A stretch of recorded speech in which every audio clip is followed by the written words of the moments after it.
Olá, meus amigos, eu estou muito à vontade aqui, diferente dos outros vídeos que eu costumo fazer, até meio mais, são vídeos mais, como se fossem mais solenes, né? Mas eu estou muito à vontade aqui para falar sobre um assunto que é um assunto nervoso, ele é um assunto polêmico, é um assunto demonizado, mas é um tema, é um assunto que interessa a todos, que faz parte da vida de todos, tá? E que todos estão inseridos nele, e que esse assunto faz parte da vida humana, sabe? Da vida humana. Independente de você gostar ou não, de você aceitar ou não, de você ter repulsa ou não. E esse assunto é o assunto chamado política. Eu vou tratar, nesta oportunidade, eu quero tratar com vocês sobre o cristão e a política. Mas eu quero começar pelo geral, eu quero falar um pouco do conceito de política, porque tem muita gente que diz assim, eu não me envolvo com política, eu sou apolítico. Eu já vou dizer uma coisa para você, esse apolítico ele existe no dicionário, na prática ele não existe. Então eu quero falar sobre o conceito de política, eu quero falar sobre o conceito, de política, eu quero falar a diferença para você entre o político de carreira e o político cidadão, que é você, que sou eu, o sistema político e os políticos de carreira, que eu já falei, é o político de carreira, ele faz parte do sistema político, tá? E nós somos os mandatários desses políticos de carreira, eu e você, que não somos políticos, no sistema, mas somos nós que colocamos eles lá, eles nos representam. Então você está lá representado por alguém em quem você se elegeu, ou mesmo que seu candidato não se elegeu, mas você participou do processo. Bem, e aí depois eu vou entrar sobre o cristão e a política. Por quê? Porque na igreja, no meio cristão, há uma voz que ecoa muito alto por aí, uma voz que ecoa muito alta, melhor dizendo, de que cristão não se envolve com política, cristão não tem nada a ver, porque política é suja, política é do demônio, política é do diabo, política é corrupção e etc, etc. Se demoniza o assunto. Mas vamos lá, eu quero começar pelo conceito de política com você. Eu vou colocar aqui um conceito, vai aparecer no teu vídeo, porque isso aqui vai ser editado um pouquinho, para não ir muito longe. O site significados.com.br, que é um site muito, muito conceituado sobre significados de algumas palavras que são importantes para a gente conhecer. Então ele vai dizer o seguinte: professor Menezes, mestre em ciência da educação, filósofo, professor de filosofia. Política é a atividade da governança, preste atenção para isso. Política é a atividade da governança do Estado e das relações de poder, e também uma arte de negociação para compatibilizar interesses. O conceito de política tem origem no grego politikos, uma derivação de polis, que significa cidade, e tikos, que se refere ao bem comum. Seria o bem comum dos cidadãos, o bem comum daqueles que vivem nas cidades, tá? O significado de política está, em geral, relacionado com aquilo que diz respeito ao espaço público e ao bem, olha só, ao espaço público, tá? E ao bem dos cidadãos e sua administração. A política é a atividade própria da cidade, dos cidadãos, dos habitantes da cidade, dos que convivem na cidade. Refere-se às relações humanas em um espaço comum, dividido e negociado entre os cidadãos. Isso envolve questão de liberdade, de responsabilidade, Dividido e negociado entre os indivíduos. Já o sistema político é uma forma de organização e governo que engloba instituições políticas que compõem um Estado. As instituições políticas, os poderes constituídos, legislativo, judiciário, executivo, os partidos políticos e outras instituições que estão relacionadas a esse sistema político todo, as vertentes de todos esses principais elementos do sistema político, tá? Aliás, que fazem parte, então, do sistema político. Bem, é assim, vamos lá. Já vimos então o conceito de política. Eu quero trabalhar um pouquinho desse conceito com você. Todos nós somos políticos. Eu e você somos políticos. Por quê? Porque nós vivemos nesse espaço compartilhado de indivíduos. Nós temos responsabilidades uns com os outros. Nós cultivamos relações humanas. Há interesses nessas relações. Não negue isso. Há interesses nessas relações. Há também uma relação de poder entre nós. Tá? Nós nos organizamos comunitariamente. Tá? E nessas organizações comunitárias, nós temos relações de poder. Tá? Nós temos relações de interesses e de poder. Então não adianta negar, é uma questão. Todos somos políticos, politicos. Todos vivemos no espaço público, seja ele de uma cidade grande, de uma cidade pequena, de uma megalópole, seja de um vilarejo, desde que você seja um cidadão. E como é que você é um cidadão? Vou mostrar para você que você é político, que você é política. Você é cidadão, você é cidadã. Você tem um título de eleitor. Ok, você é político, você é política. Você tem um CPF. Você é político, você é política. Você tem uma certidão de nascimento. Você tem uma certidão de casamento. As várias certidões que nós possuímos. Se você tem um carro, por exemplo, você tem o IPVA, você tem o licenciamento. A placa do teu carro é um elemento político. O espaço onde você vive, a casa onde você vive, você paga IPTU, você paga água e luz. O que são isso? São elementos políticos. São eventos políticos. São materializações, são práticas, melhor dizendo, práticas da ordem política, da vida política. Então, todos nós somos políticos. Tá? Posso eu ou você não ser um político de carreira, político ou uma política profissional, né, de carreira, eleito, mas todos nós somos políticos. No sistema chamado democrático, que nós brasileiros somos, que vivemos, né, no qual nós existimos, é o sistema de representatividade. O deputado, o senador que está lá, nos representa. Ou não nos representa. Por exemplo, vamos lá, você elegeu um deputado, ele foi eleito. Um senador, uma senadora, um presidente da república foi eleito. Aquela pessoa está representando você. E toda a maioria que elegeu essas pessoas. Tá? Mas aí o teu candidato não votou. Mas você participou do evento político. Você participou, você votou. Aí você diz, não, eu sou político, eu não voto. Eu anulo o meu voto. Você é político. Sabe por quê? Porque você participou do evento político, você anulou o seu voto. Você participou do evento. Você é político. Você é política. Eu votei em branco. Você participou do processo político. Você apertou uma tecla. Você anulou. Você colocou lá, voto em branco. E você diz, não, eu não votei. Eu não vou votar. Eu pago a multa, mas não vou votar. Você é político. Você é política. Tá? Porque você participou do processo político não votando. Em algum momento você vai ter que que comparecer diante da justiça eleitoral para justificar por que você não votou.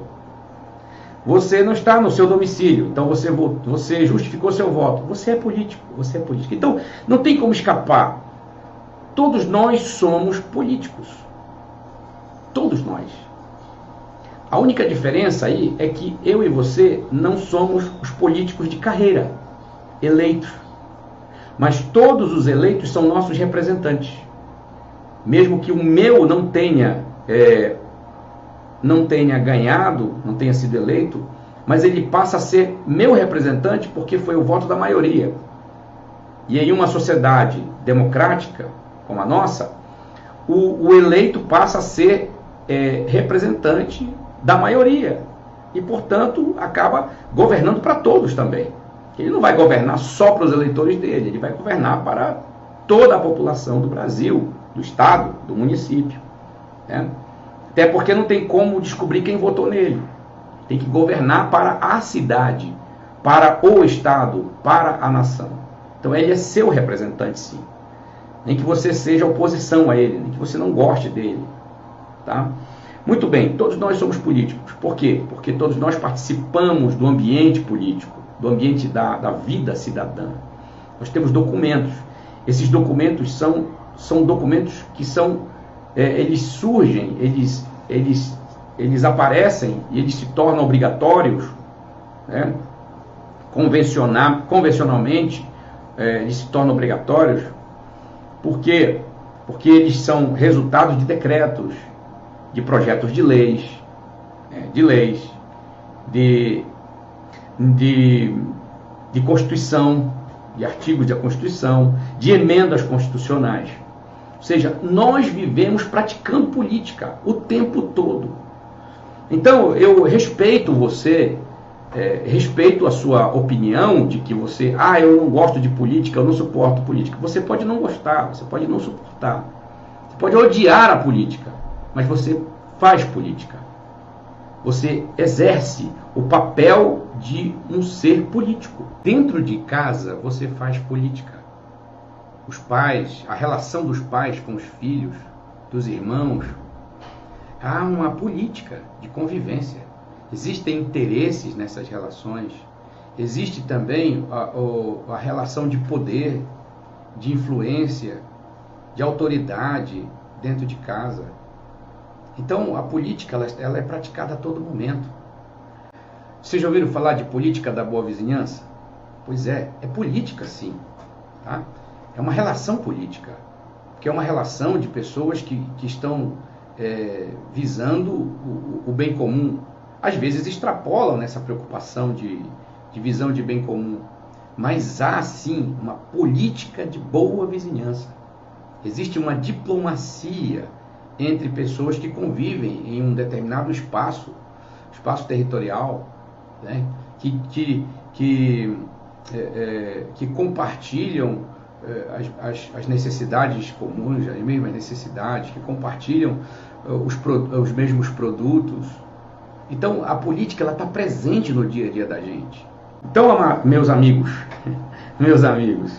eu estou trazendo essa. Eu não vou aqui filosofar com vocês, não vou aqui fazer análises ou comentários muito aprofundados. Eu quero jogar você na razão, para você entender que você é um ser político. E não adianta fugir. Eu não gosto daquele cidadão, daquele governador, daquele presidente ou daquele deputado federal. Isso é um problema seu. Você não gosta. Mas aquela pessoa está lá e foi eleita pelo povo, pelos cidadãos. Ele acaba sendo o seu representante também. Se ele é do seu estado, se ele é do seu município, ou se ele é presidente da república, se é senador. Então, todos nós somos seres políticos. Até os animais que convivem conosco, eles são alcançados pelos atos políticos, sabia? Tá? As lojas pet, elas têm regulamento. Isso são regulamentos políticos, porque são assinados por alguém. Tem um prefeito que assinou. Tem um grupo de vereadores que aprovou um determinado decreto para os animais. Vacinas para os animais, tratamento para os animais, castração, a forma de cuidar dos animais, o que não se deve fazer. Tem lei de proteção para animais. Então, meus amigos, não dá para fugir da realidade. Às vezes eu ouço a repulsa. Eu não gosto, eu odeio política, política é suja, política é coisa do diabo. Não, política não é coisa do diabo. Política é coisa do ser humano. E é uma convenção que ela foi permitida por Deus. O próprio Deus, inclusive, organizou politicamente um povo. Você sabia disso? Você sabe disso. Você que é crente sabe disso. Leia o Pentateuco. Leia Êxodo. Leia Levítico. Leia o livro de Levítico. Você vai ver Deus falando com Moisés, organizando um povo politicamente, gente.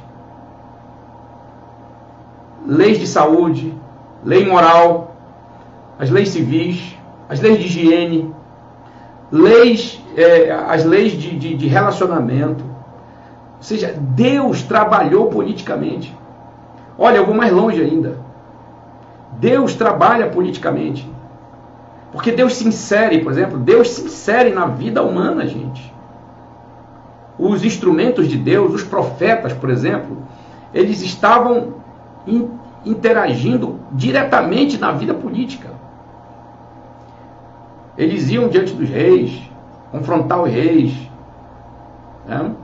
A vida do povo de Israel, por exemplo, o povo judeu, o povo de Israel, o judeu a gente fala às vezes porque dividiu, né? As tribos se dividiram, ficaram os judeus e benjamitas e um pouco de levitas para um lado e as outras 10 tribos para o outro e mais a metade dos levitas.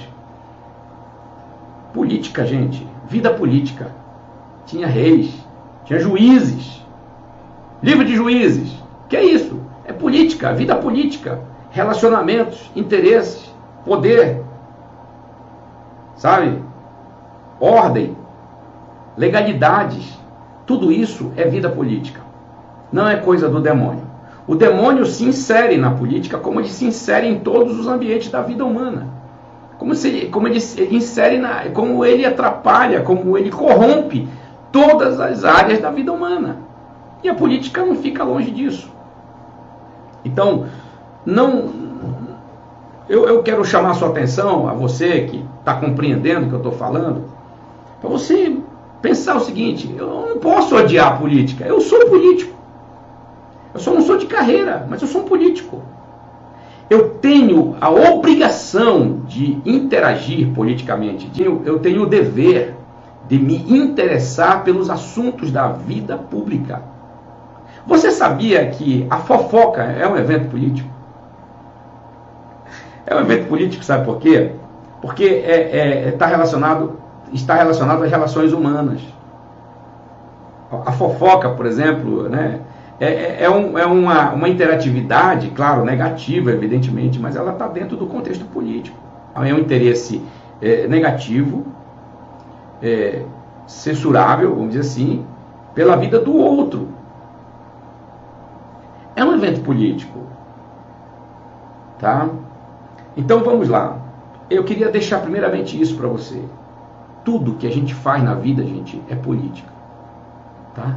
Está relacionado à política. A forma como você vive na cidade são hábitos políticos.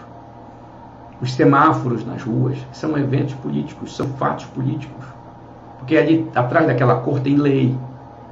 Tem um código de trânsito que foi elaborado por políticos de carreira, pelo sistema político do Estado brasileiro. Então, para você dirigir um veículo, você precisa tirar uma carta de motorista. O que é isso? Isso é regra, isso é regulamento, isso é lei. Isso é política. Para você ser motorista, você precisa entrar nos trâmites políticos. Tá? A sua participação no SUS, por exemplo, o SUS é um evento político, é uma prática política. Quando você vai lá se tratar, lá no posto de saúde, lá no pronto atendimento, você está realizando um evento político. Quando você reclama, por exemplo, do preço da gasolina, do preço do gás, quando você reclama da inflação, você está falando de política. Você está realizando um evento político. Ou seja, tanto você abordar positiva como negativamente, você está sendo político. Você está sendo política. Então, meus amigos, eu começo pelo geral aqui, tá? E agora eu vou entrando no particular para mostrar para vocês algumas coisas. Para você, irmão, irmã em Cristo, você evangélico, evangélica, você que abomina a política, você que diz que política é do diabo, você, amigo católico, católica que está me assistindo, vamos começar a Igreja Católica lá no Vaticano, quando vão escolher um Papa, por exemplo. O que é aquilo? Ou você acha que os cardeais se reúnem e todo mundo ali, todo mundo, né, concorda um nome, e é tudo uma paz, que não tem conversa, não tem articulação, não tem interesses, que não tem relação de poder? Você acha que não? Se você acha que não acontece isso, você precisa se situar na realidade. Enquanto não sai a fumacinha branca, é porque não foi eleito o Papa. Quando sai fumaça mais escura, é porque os acordos não se juntaram ainda, não se igualaram. Não houve comunhão de acordos. Não houve compatibilidade nas escolhas. Está havendo debate. Candidatos aqui, candidato ali, tem votação. E cada candidato vende o seu peixe, faz o seu discurso com os colegas ali, os cardeais. Política. Eu estive no Vaticano em 2005. O Vaticano é um Estado, um país. O Papa não é só um sacerdote religioso, um representante religioso, ele também é um estadista. E os cardeais fazem parte desse staff de estadista, do Estado do Vaticano. Evangélicos, meus amigos, irmãos evangélicos, vocês acham que as igrejas evangélicas, fazem eleições assim, sem fazer política? É claro que não. Todas fazem eleições, escolhas de forma política. Até a escolha lá do membro comum que vai servir lá em alguma coisa é um evento político. É uma escolha. Existem critérios. Isso chama-se política. Só que é política eclesiástica. Quando se elege um representante, um pastor, quando coloca-se um pastor numa igreja, é um evento político. Porque é uma relação de interesse. Eu vou colocar aquele pastor ali naquela igreja, nós vamos colocar aquele pastor naquela igreja por essa e por essa e por essa razão. O perfil de um pastor para aquela igreja. São eventos políticos, porque são relações de interesse. E além disso tem a relação de poder. Porque quem tem o poder, nomeia. Quem tem o poder, discute as preferências, admite, demite. São relações políticas, meus irmãos. Não adianta fugir, tá? Não adianta fugir. A política nos cerca, a política está dentro de nós. A política está em todas as áreas. Ou você acha que o presidente da sua igreja, lá, o diretor regional, sei lá, o setorial, cada igreja tem as suas nomenclaturas, ou você acha que isso é uma escolha tranquila, assim, sossegada, sabe? Sem discussão alguma, estou falando do bom sentido, hein? Sem discussão alguma, sem acordos, né, bilaterais, né, sem propostas, sem discursos. Tenta se evitar, mas isso não se evita. Política. A política está nas igrejas também. Então não adianta fugir, não adianta. E as pessoas têm lado. As pessoas têm lado. As pessoas escolhem. Eu escolho o pastor fulano, eu escolho o ciclano. Aí, claro, as discussões, elas descambam às vezes para certos conflitos, certos atritos. Mas isso aí é a corrupção humana, é a natureza humana. Não tem como escapar. Nós somos seres políticos. E nós escolhemos lado. Nós escolhemos ou o lado A ou o lado B, ou nós escolhemos a neutralidade, que também é uma escolha política. Quando você escolhe a neutralidade, você está sendo político também. Não tem como escapar. Envolveu a gente, é envolvente. Faz parte da nossa natureza, nós somos seres políticos, eu insisto nisso. Tá? Eu coloquei as igrejas porque o meu público, a maioria aí, são evangélicos, de várias denominações. Todas as igrejas evangélicas têm suas escolhas. Vamos à história da igreja cristã, por exemplo, vamos na Reforma Protestante, vamos a João Calvino. Quem foi João Calvino? João Calvino foi um grande teólogo, que hoje é a referência para os presbiterianos, para os reformados. Cito os presbiterianos, por exemplo, que são os mais salientes nessa linhagem calvinista. Mas temos outros. Mas João Calvino também foi um líder político, gente. João Calvino foi prefeito de Genebra. E olha, diga-se de passagem, a presença de Calvino, a obra de Calvino como político foi muito significativa. Lutero, por exemplo, Lutero foi o grande líder da Reforma Protestante. Aí você diz, Lutero, ele era político. Ele era um ser político, primeiro como cidadão. E segundo, para poder a Reforma Protestante acontecer, a mão de Deus agiu no contexto político. Se o rei do Império Germânico não tivesse dado proteção para Lutero teria sido morto. Deus agiu nisso, gente. Porque Deus age nos contextos políticos. Não vê Babilônia? Não vê Ciro? Não vê Artaxerxes lá, o marido da rainha Esther, o rei? Deus trabalha nos contextos políticos. O sonho, por exemplo, de Nabucodonosor, daquela estátua lá, que Daniel interpretou o sonho. O que é aquilo? Aquilo é geopolítica. E que vai culminar na volta de Jesus, no final dos tempos. Mas tem todo um contexto geopolítico. Você que quer fugir, você que abomina, você que sataniza, você está precisando se situar. Você está tremendamente equivocada. Todos nós somos políticos. O próprio Deus age politicamente, interage e age politicamente. Claro, a política de Deus ela é uma política perfeita, uma política pura. Não é igual a nossa, contaminada. Por quê? Porque Deus se relaciona conosco. Deus tem interesse em relação a nós. Deus tem relação de poder conosco, de autoridade. Ele é Senhor, Ele é Rei. Jesus é Rei. Nós somos servos, súditos de um reino. Reino espiritual, é o reino eterno, que já está caminhando aqui. Só que o fato de eu ser parte de um reino eterno, de eu ser o súdito de um reino eterno, não significa que eu seja alienado do reino terreno. Eu faço parte de uma configuração política terrena. Nós somos brasileiros, eu sou brasileiro. Eu cumpro com deveres de cidadão, ou seja, políticos. Então eu me envolvo, eu me comprometo politicamente, desde a mais simples ação até talvez a mais complexa.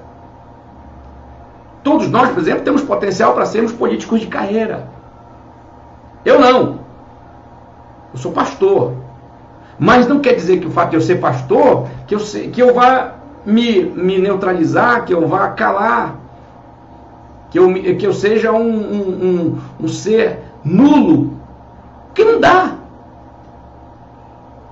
Nós demonstramos interesses nesse universo em que a gente vive.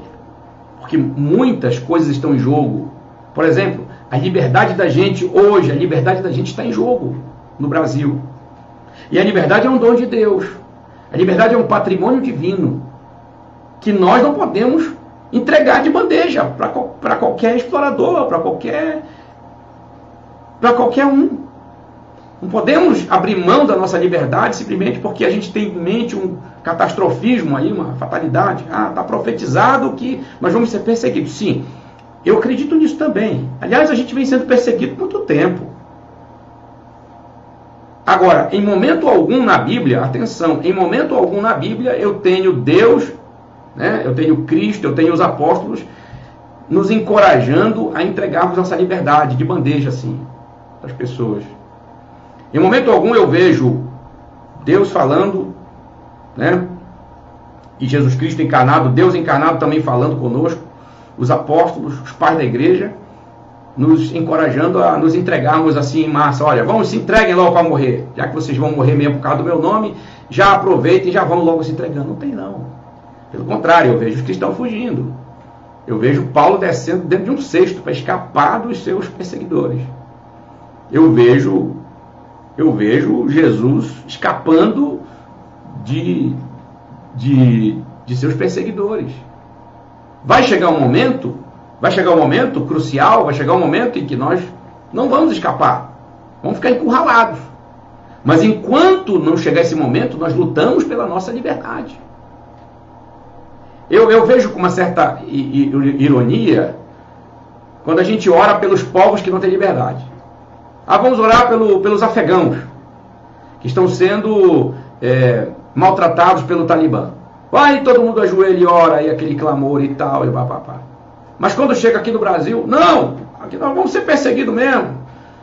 Isso aqui é profecia, Jesus já falou, Paulo já disse e tal, a profecia se cumprindo, Jesus está voltando e tal, papapá. E é isso mesmo.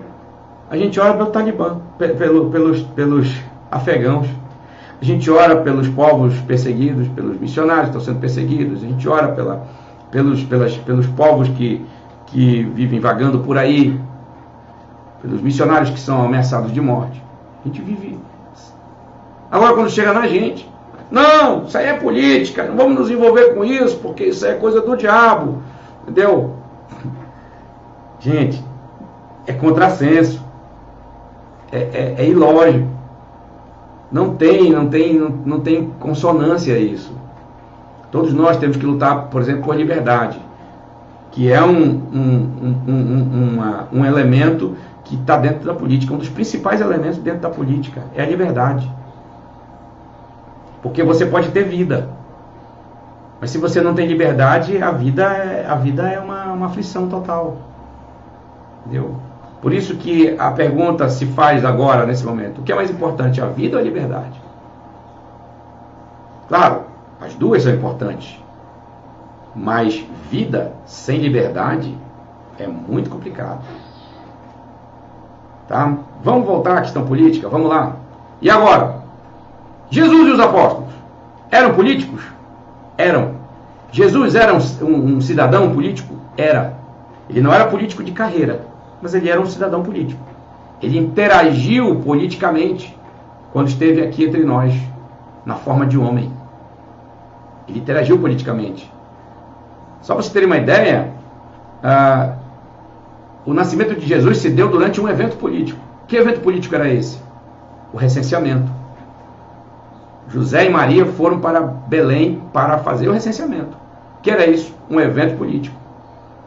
Ordem do imperador, ordem do governador da Judéia.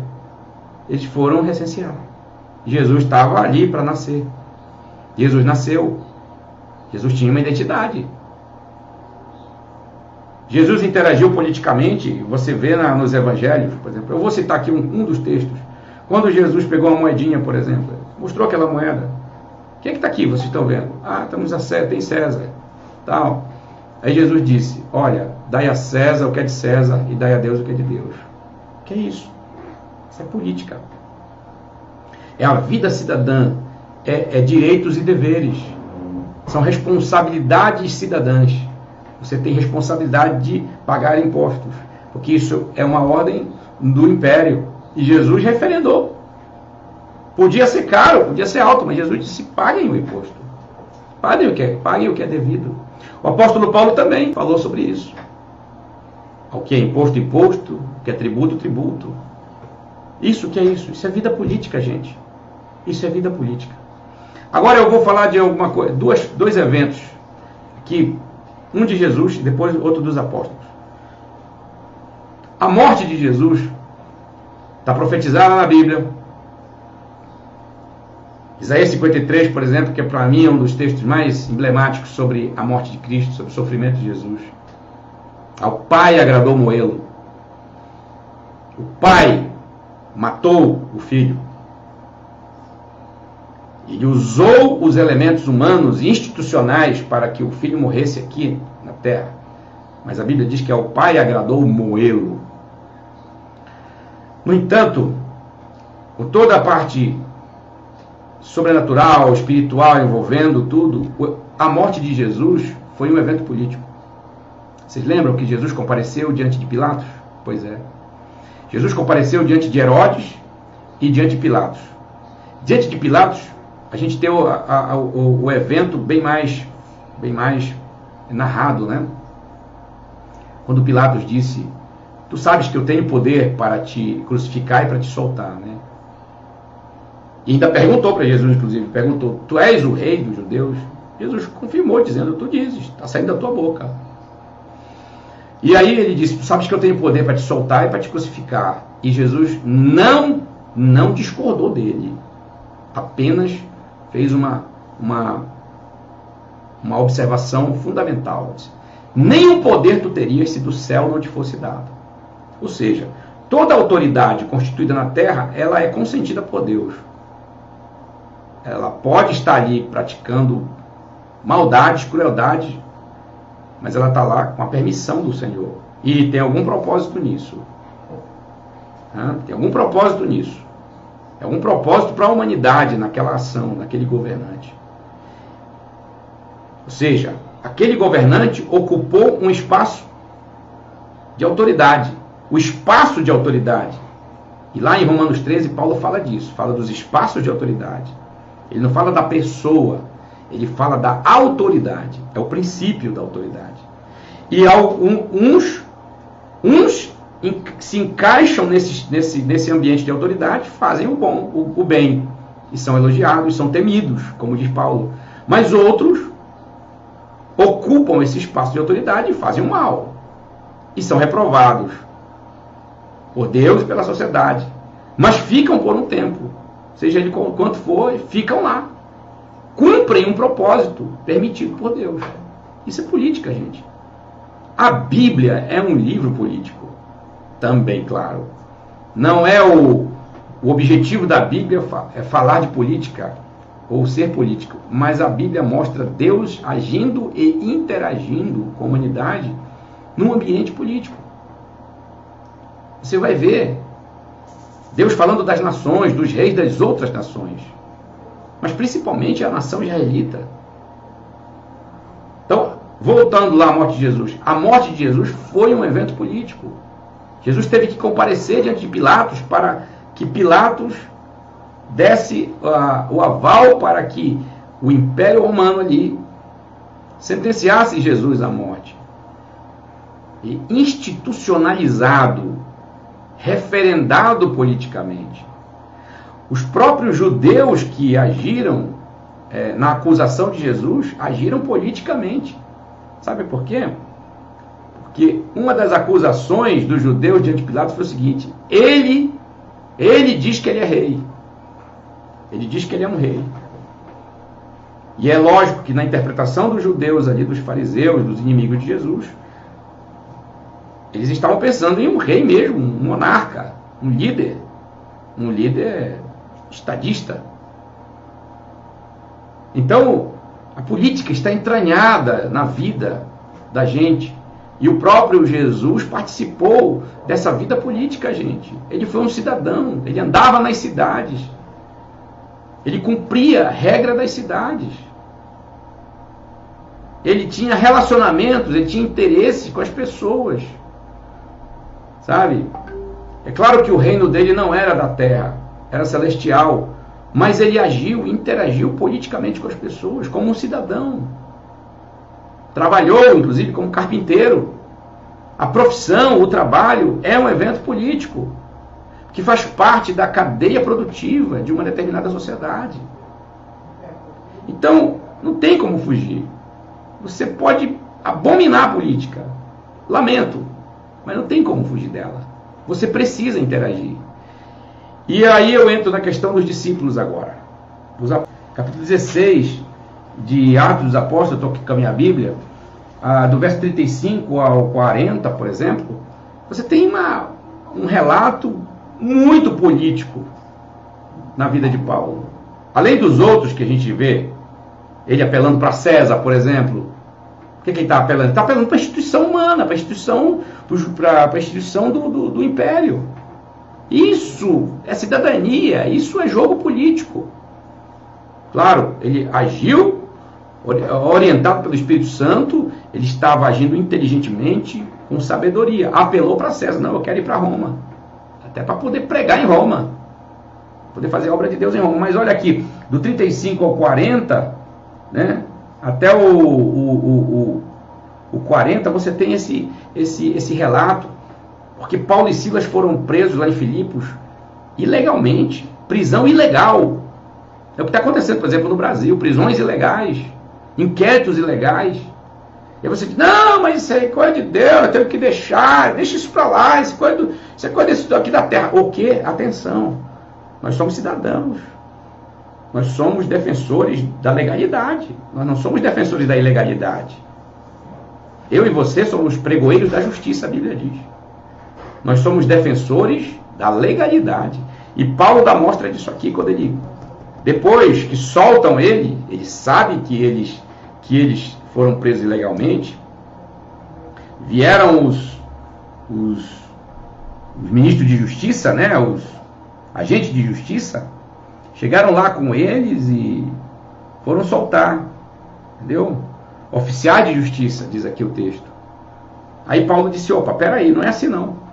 Não é assim que vocês vão chegando e me soltando. Nós somos cidadãos romanos, nós fomos presos de forma ilegal, nós fomos açoitados de forma ilegal, e agora eu quero o respaldo, eu quero a cobertura da justiça. Eu vou sair daqui escoltado. Então eu quero a guarda pretoriana aqui comigo. Ele não saiu da prisão, meu. Ele ficou lá.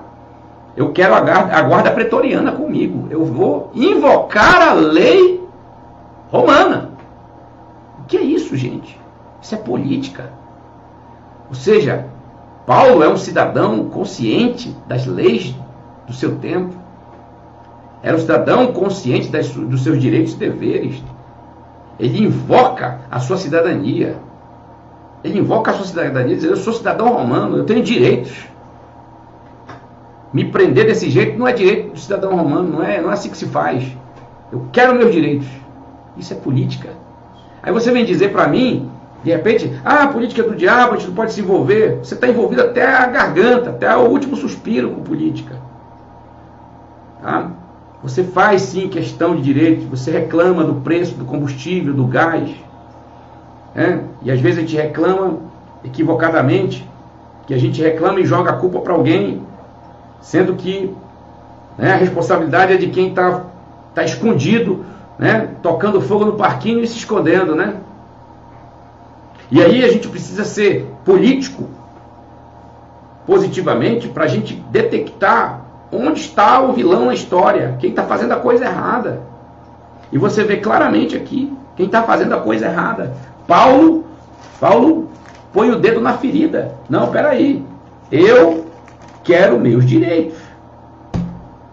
Nós temos aqui, por exemplo, também João Batista. João Batista, ele também é um homem que está pregando uma mensagem de arrependimento, uma mensagem transformadora, mas ele bate na ferida social, na ferida política. Ele mexe com a política daquele tempo. Olha aqui no capítulo 3 de Lucas, por exemplo, quando ele está sendo abordado por algumas pessoas. Então, olha só, a partir do verso 10, tá? O capítulo 3 de Lucas, ele diz assim, a Bíblia diz assim, então as multidões o interrogavam dizendo, o que havemos pode fazer? Respondeu-lhes, quem tiver 2 túnicas, reparta com quem não tem, e quem tiver comida, faça o mesmo. Isso aqui está falando de relação, gente, relação de interesses. Cuidar do outro, pensar no outro, isso é política. Solidariedade é política. Vida comunitária, gente, é política. E João Batista toca na ferida. Aí os publicanos, os cobradores de impostos, foram para ser batizados e perguntaram, mestre, que havemos de fazer? Ele respondeu, não cobreis mais do que estipulado. Que isso, gente? João atacando questões muito nervosas da política. Cobrança de impostos, o fisco, e a desonestidade, a corrupção também nisso. Aí nós temos, os soldados lhe perguntaram, e nós, que faremos? E ele lhes disse, a ninguém maltrateis, não deis denúncia falsa, e contentai-vos com o vosso soldo. Isso é justiça social, a verdadeira justiça social, não aquilo que alguns andam pregando por aí. Então, nós temos a Bíblia, os servos de Deus, os profetas, Jesus, o apóstolo Paulo, interagindo politicamente e abordando temas da política, da vida política, da vida pública, daquilo que é público. Lembram que a política está relacionada ao bem comum? Pois é. A Igreja de Cristo Jesus, tanto como organismo, como organização, é uma entidade política. Para uma igreja, para uma denominação se estabelecer num lugar, ela tem que se registrar num cartório, ela tem que ter estatutos, ela tem que ter um CNPJ para estar legal, para ela não ser clandestina. Ela tem que cumprir com a legalidade daquele lugar. Tá? Isso é política, gente. Isso é política. Você pode odiar, mas é verdade, é política. A gente se submete e a gente tem que entender disso. Como é que os gestores eclesiásticos, se não interagirem politicamente, como é que eles vão fazer essas coisas? Como é que eles vão tratar dessas burocracias, dessas formalidades, melhor dizendo? Isso são eventos políticos. Documentos são eventos políticos, são elementos políticos da vida política. Não adianta fugir. Não adianta fugir. Somos todos políticos. Tá? Eu vou agora mostrar para você que nós estamos vivendo agora um momento em que todos precisamos nos interessar e agir de forma lúcida e de forma positiva politicamente. Eu falei anteriormente, agora há pouco, que nós temos um elemento da vida nossa, está em jogo, chama-se liberdade. O Brasil está vivendo um momento tenso, um momento de polarizações, que já vem de tempo, e que isso recrudesceu, se avolumou, esquentou o clima. Por quê? Porque nós temos um presidente que não foi convidado para essa festa, mas ele acabou entrando porque teve 57 milhões de votos, talvez até mais, não vamos entrar nesse mérito, mas teve 57 milhões e ganhou a eleição. Só que a proposta desse presidente não combina com a proposta daquilo que é chamado de establishment, ou do sistema que estava dominando a política, né? O sistema político brasileiro. O que você tem a ver com isso? O que eu tenho a ver e você tem a ver? Tudo. Tudo. Nós temos que ter interesse nessas coisas porque são nossos representantes. Porque são resultado do processo político do qual nós somos a base, tá? Atual do Brasil. O presidente Jair Messias Bolsonaro. Ele não é bem-vindo a esse meio por causa das suas propostas, que ele confronta com o sistema. Por exemplo, ele secou a torneira da mídia brasileira, que mamava o seu dinheiro, o seu imposto, bilhões por ano. Viviam aí ricos, milionários, bilhões por ano, eram derramados na imprensa brasileira. Para quê? Para comprar o silêncio, comprar a cumplicidade da imprensa brasileira. Fazer de conta que critica, mas sem pegar pesado, também elogiando, fazendo contraponto. Secou essa torneira. Não precisa ser conservador, mas ele agiu assim. Ele fechou a porteira para a roubalheira nos ministérios. Fechou a porteira, de maneira que nós vivemos um momento insólito na história brasileira. Nós não temos corrupção nesse núcleo do governo, do poder executivo brasileiro, poder central executivo. Tem lá uns esquizofrênicos aí numa CPI que criam uma corrupção imaginária. Não houve, não tem. Então esse jogo de poder aí, esse jogo de interesses, é do nosso interesse sim também. Nós não vamos viver 100% nisso, mas a gente precisa se esclarecer sobre a situação, para a gente poder ter uma opinião também formada, para a gente poder lutar por justiça, lutar por liberdade, e para a gente também não falar o que não é verdade, para a gente também não tomar uma posição que não é correta, que não está de acordo com a realidade. Então nós temos hoje essa situação no Brasil. Nós temos um poder judiciário supremo que simplesmente decidiu bater de frente com o presidente. Partidos políticos de oposição, de esquerda, judicializam as ações do governo, levam para o Supremo, e o Supremo acolhe, e aí cria barreiras para que o o governo federal, o presidente, liderado pelo presidente, tenha sucesso, criam barreiras para que ele tenha sucesso. Muitas ações, por exemplo, do presidente, não tiveram sucesso, porque foram barradas justamente pelo Poder Judiciário, via partidos de oposição. Durante 2 anos, os primeiros 2 anos do governo, algumas medidas provisórias que seriam muito benéficas para o povo brasileiro não foram avante, não foram aprovadas. Por quê? Porque havia um presidente que era contrário ao presidente. Passou 2 anos sabotando o povo brasileiro, não é o presidente, o povo, os interesses do povo, porque a pauta que ganhou a eleição foi a pauta dele. As pautas que eram do nosso interesse, que eram para o nosso benefício, não passaram. Por quê? Porque o presidente da Câmara sentava em cima das medidas provisórias, dos projetos do governo federal. Isso não tem a ver com você? Claro que tem. Muita coisa, se fosse aprovada, estaria sendo benefício para você. Estaria sendo beneficiando a tua vida, o teu dia a dia. Se você realmente não tem nada a ver com política, se você realmente não tem nada a ver, não reclame do preço da gasolina. Não reclame do preço do etanol, não reclame do preço do gás. Se você realmente não tem nada a ver com a política. Se a política é do diabo, não reclame da alta dos preços. E aí a gente precisa se interessar politicamente. Por que os preços aumentaram? Estava indo bem o Brasil, até chegar a pandemia. A pandemia estragou tudo. Poderia ter sido menos. A tragédia poderia ter sido menor. Se os governadores não tivessem assumido, com autorização do Supremo Tribunal Federal, se os governadores não tivessem assumido a gestão da crise, da pandemia, teria sido menos impactante que nós estamos vivendo hoje.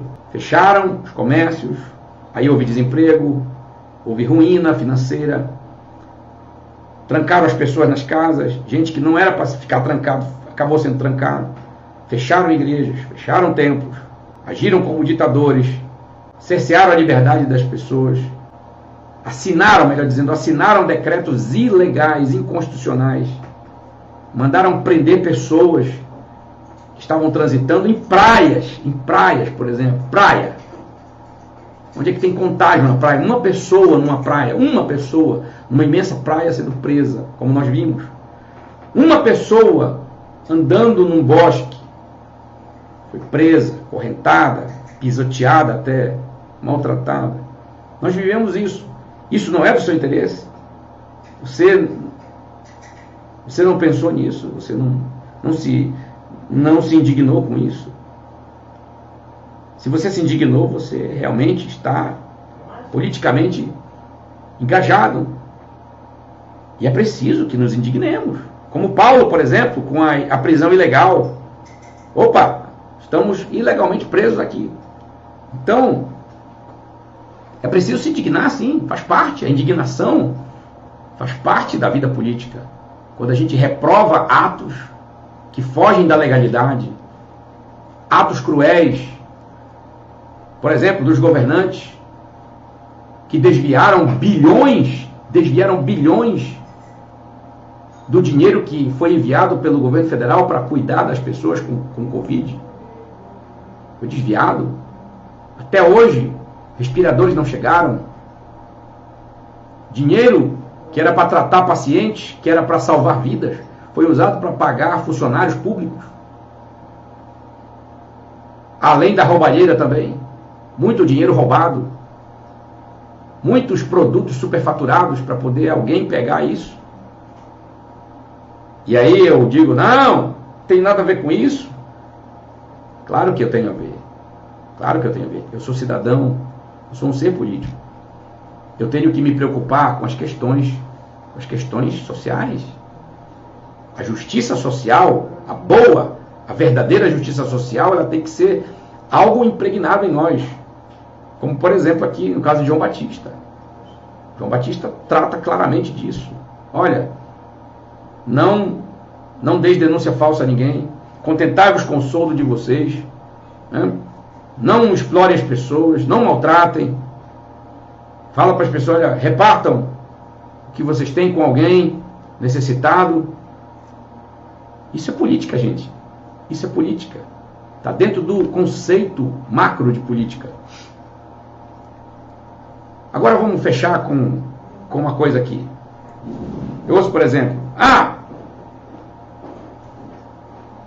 não vou me envolver com política porque o presidente chama palavrão. Ele chamou os palavrões, né? Sim, ele chamou palavrão. Ele chama palavrão. Como muitos crentes chamam palavrão.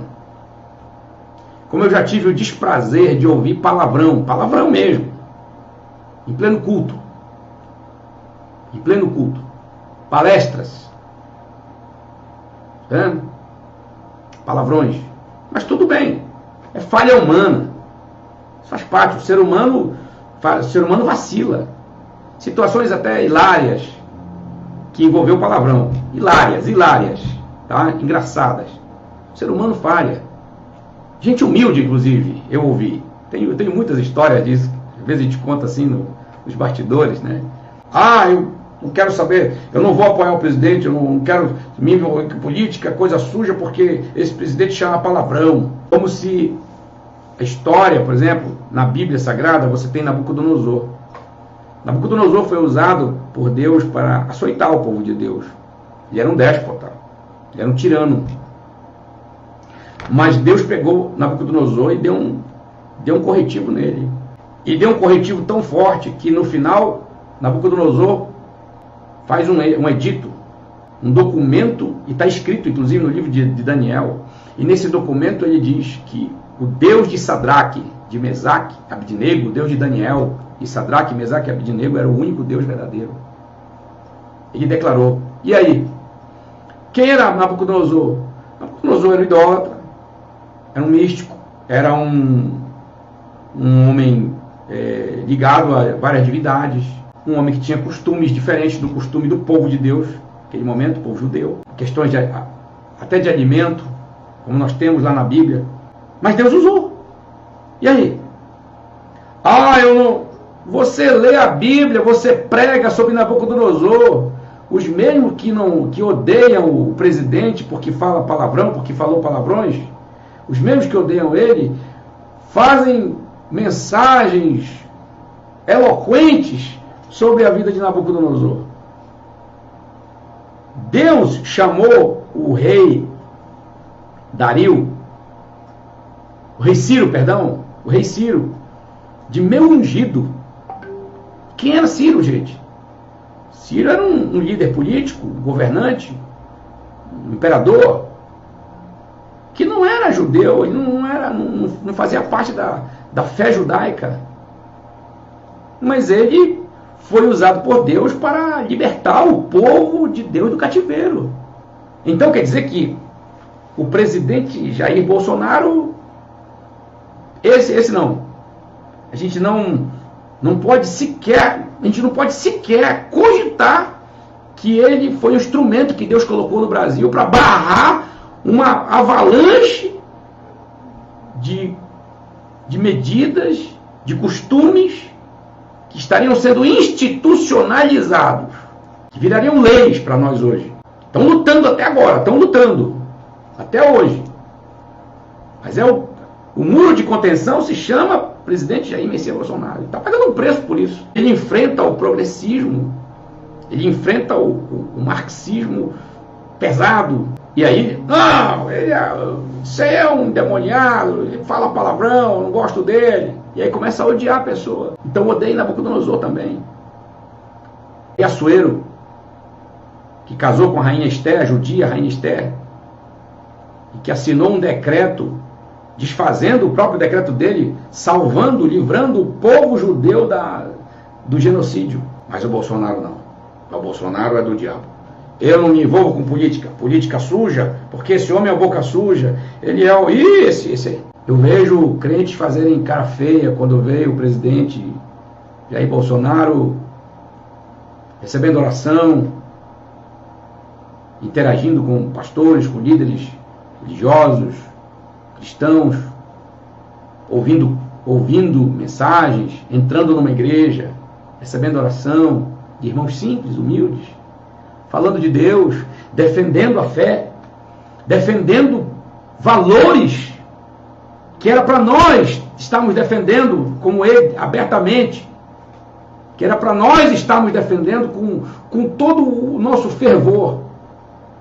E aí, ele defende pátria, família, Deus, por exemplo, que é um lema dele.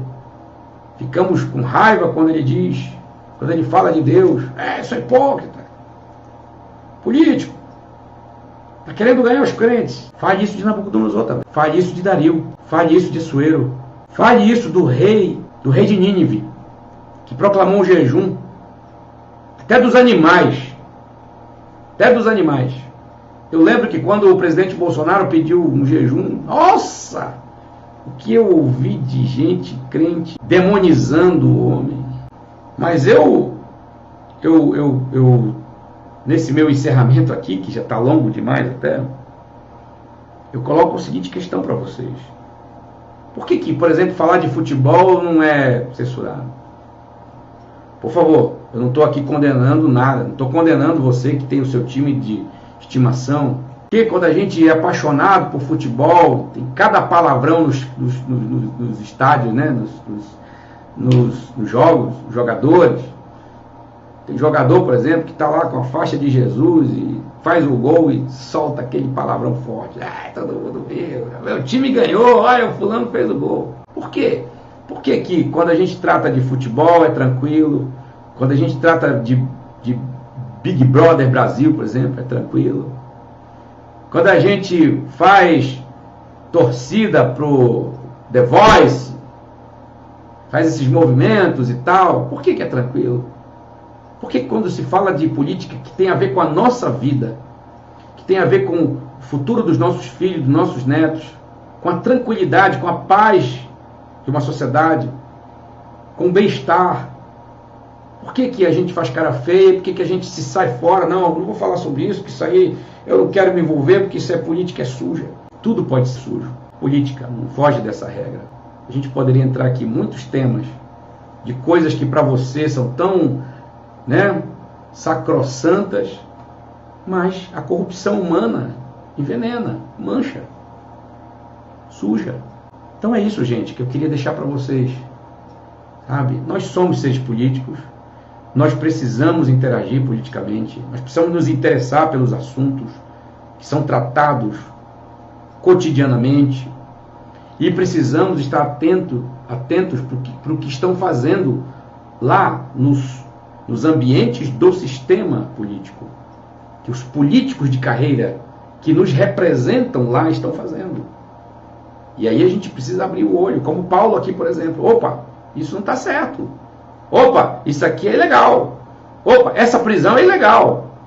Opa, esse inquérito aqui é ilegal. Nós somos defensores da justiça, da verdade e da liberdade. Estou colocando aqui 3 só. Da justiça, da verdade e da liberdade. A igreja, principalmente, a igreja de Cristo, ela é a voz da consciência da sociedade, gente. Era ela que deveria estar pregando o evangelho de salvação, o evangelho que salva e transforma, que tem Jesus Cristo como centro disso, que tem a cruz, o sangue de Jesus como centro disso. Mas, juntamente com essa mensagem transformadora, ela tem que pregar, ela tem que defender a justiça, a verdade e a liberdade. Mesmo que um dia ela vai ser vencida, entre aspas, que ela vai ser perseguida de morte. Mas enquanto ela é majoritária em uma determinada sociedade, enquanto os valores cristãos, por exemplo, são majoritários numa determinada sociedade, nós devemos lutar para que eles sejam praticados, para que eles sejam exercidos. E aqui no Brasil nós temos isso. Somos majoritariamente conservadores, cristãos, com todos os defeitos que temos. Mas nós defendemos valores que são embasados nas Escrituras, no Evangelho. Isso é uma porta aberta para a salvação, para a pregação do Evangelho, gente.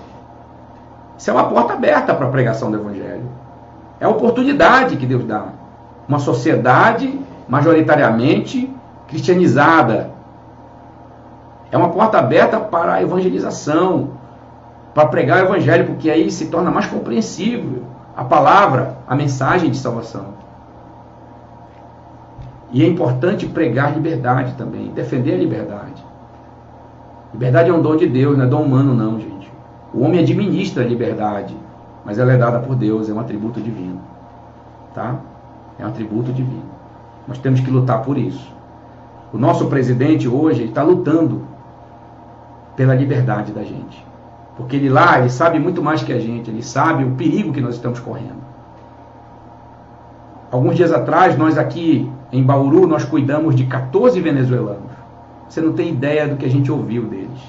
Você não tem ideia. Nós cuidamos deles aqui, a nossa igreja aqui cuidou de 14 venezuelanos. Demos comida, demos dinheiro para eles viajarem, né? Ajudamos eles financeiramente, com comida, abrigamos eles, 14. Tinha criança, tinha mulheres, tinha casais. Você tem ideia, gente, o que é valorizar a liberdade.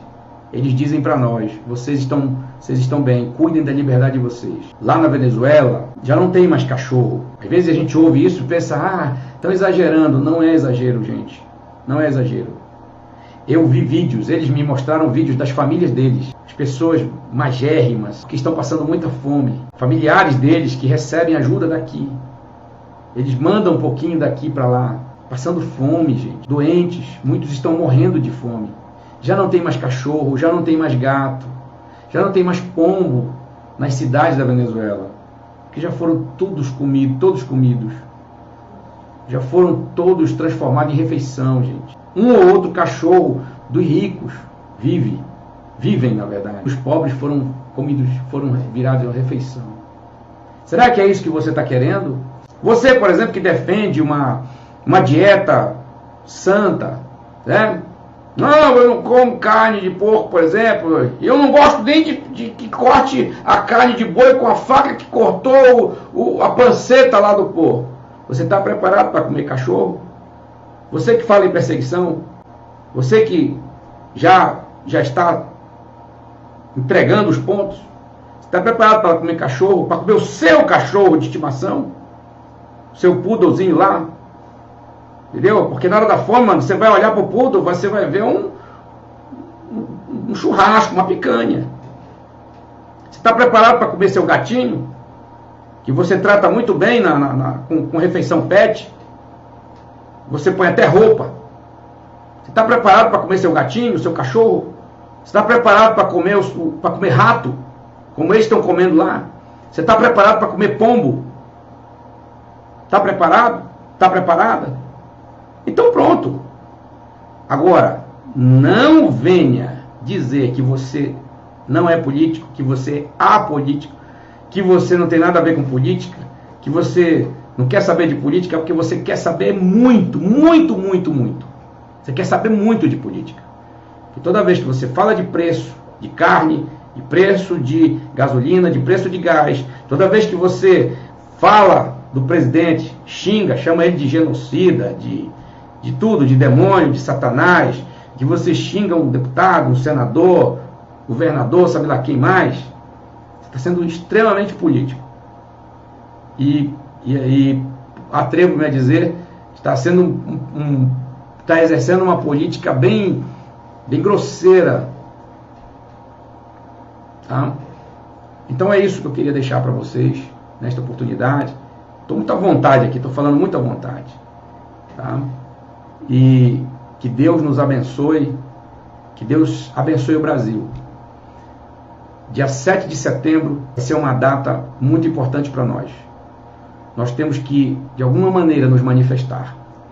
Quem for para as ruas deve ir de forma ordeira e pacífica, gritar pela sua liberdade, apoiar aqueles que estão querendo lutar pela nossa liberdade, aqueles que estão lutando pela nossa liberdade, que estão se adiantando, que estão antevendo um grande perigo, que querem nos tirar desse perigo. Eu creio que Deus não colocou, por exemplo, esse presidente aí de abelhudo, não. Tem um propósito. Eu, particularmente, venho orando desde 2010, que eu venho orando a Deus para Deus levantar pessoas de bem nesse Brasil. Não pedi crente, não pedi pastor, eu não pedi ninguém assim que...